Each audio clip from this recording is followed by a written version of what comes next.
We've all experienced anticipation of waiting for the mail, refreshing tracking pages, listening for the rumble down the street, watching for that familiar vehicle to appear. But the mail truck we recognize today wasn't always the one delivering America's letters. Before the large wide USPS trucks, before modern delivery vans, there was something smaller, simpler, and surprisingly legendary: a Jeep. Not the off-road adventure vehicles you might imagine, but a purpose-built machine that quietly served neighborhoods across America. The Jeep DJ5. To understand how it became a postal icon, we need to go back to where it all began.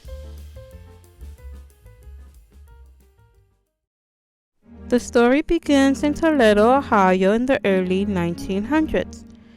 John North Willys built Willys-Overland into one of the largest automakers in the United States.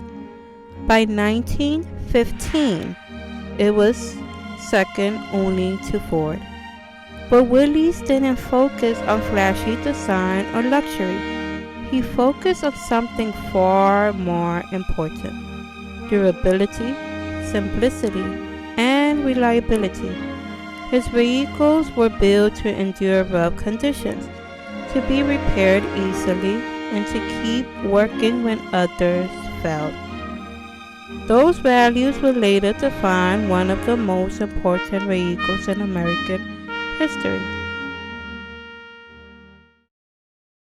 By 1940, the world was on the brink of war.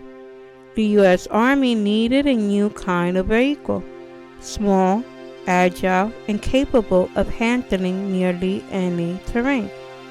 3 companies competed, but Willys-Overland delivered the winning design. The result was the Willys MB, the original military Jeep.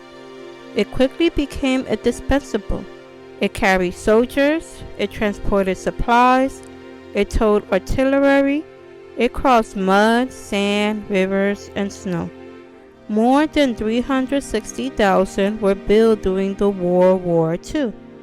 Some even call it the vehicle that won the war. But its greatest legacy wasn't just what it did in battle, it was what it made possible afterward. After the war, Willys faced a new challenge. How do we take a military machine and make it useful for everyday life? The answer was the CJ, the civilian Jeep. Models like the CJ2A, CJ3A, and later the CJ5 brought Jeep technology into American homes, farms, and businesses. Farmers used them to plow fields. Workers used them to haul equipment. Families used them to travel roads others couldn't. The Jeep became a symbol of practicality, freedom, and resilience.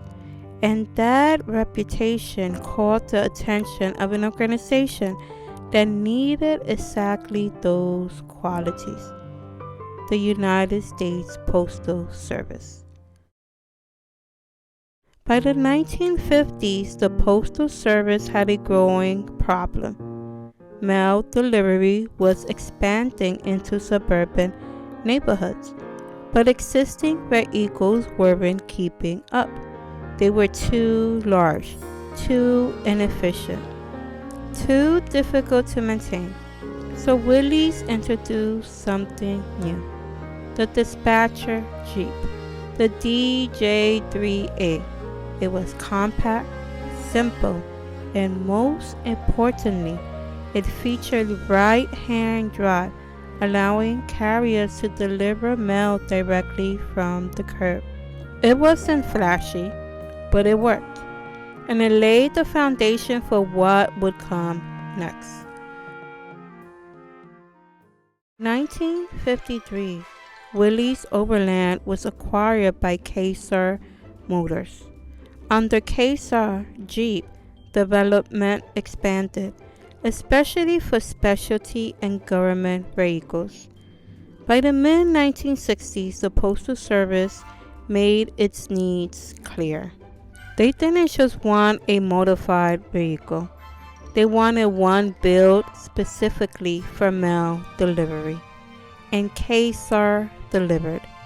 In 1965, the Jeep DJ5 entered production, and for the next 2 decades, it became a familiar sight across America. At first glance, it was simple, but every detail had a purpose. Right-hand drive for efficiency, a boxy cargo area for mail and packages, compact size for tight neighborhood streets, reliable engines that could handle constant stop and go driving. It wasn't designed to impress, it was designed to work. Variants like the DJ5A, DJ5B, and DJ5G improved performance and comfort over time. Mail carriers got to know these vehicles intimately. The sound of the engine, the tight turning radius, the daily rhythm of delivery routes. For nearly 20 years, the DJ5 didn't just deliver mail, it delivered connection. Letters from loved ones, packages for families, news, bills, greetings, and opportunities. Day after day, street after street, it became part of everyday American life. By the early 1980s, times were changing. The Postal Service needed larger vehicles with improved safety and greater efficiency. The DJ5 was gradually replaced by the Grumman LLV. And just like that, an era came to an end. Today, the DJ5 is no longer part of daily delivery routes, and it hasn't been forgotten. Restored models appear at car shows. Collectors preserve them. Enthusiasts celebrate them because the DJ5 represents something more than a vehicle. It represents a time when delivery was personal, mechanical, and deeply connected to community. A time when a small Jeep traveled every street, not just carrying mail, but carrying pieces of people's lives. And in its own quiet way, it helped deliver another tomorrow.